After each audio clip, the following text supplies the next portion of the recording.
যে আমেরিকা আর ভারত এই চাই সাম্রাজ্যবাদী দেশ তাদের স্বার্থে বিনা স্বার্থে আমাদেরকে বলির পাঠা বানাতে পারে। আবারও বলি, আমাদেরকে বলির পাঠা বানাতে পারে। কেমনে? এই যেমন ধরো পার্বত্য চট্টগ্রাম অস্থিতিশীল করতে পারে, সেখানকার যে বিচ্ছিন্নতাবাদী আছে তাদেরকে উস্কাই দিতে পারে। আর এই যে আমাদের যে এতদিনের সমস্যা, এই যে রোহিঙ্গা সমস্যা, সেটা আরো দীর্ঘায়িত হইত।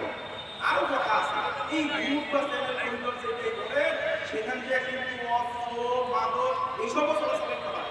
আরেকটা কথা সত্য, এই যে স্টারলিং, আমরা প্রযুক্তির বিরুদ্ধে না, কিন্তু এখন তো আমরা অনেকেই জানি এই যে স্টারলিং এটা মূলত গোয়েন্দা কার্যক্রমের জন্য ব্যবহৃত হয়, যা আমাদের পার্বত্য অঞ্চলে সেট আপ করা হয়েছে।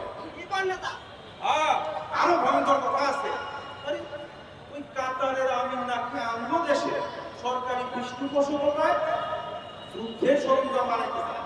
এটা কোনো কথা হলো? এই যে তারা সংস্কারের কথা চায়, এই সংস্কারের শেষ রূপরেখা কি হলো এটা কি জনগণ এখনো জানে?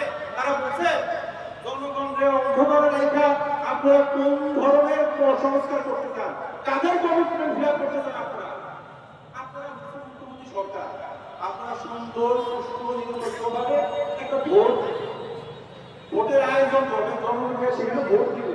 তা না করে আপনারা কারো হাতে শুরু করছেন, এইসব চলবো না।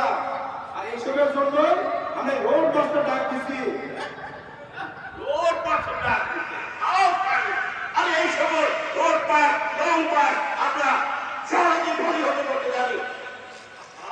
এই ব্যাপারটা আমাদের অনেক দিনের এত সুন্দর একটা বন্দর, হ্যাঁ, বন্দরের পাশে তো ঘাটি, তার পাশে বিমান ঘাটি, তার পাশে সন্দীপ, আহা বিউটিফুল বিউটিফুল।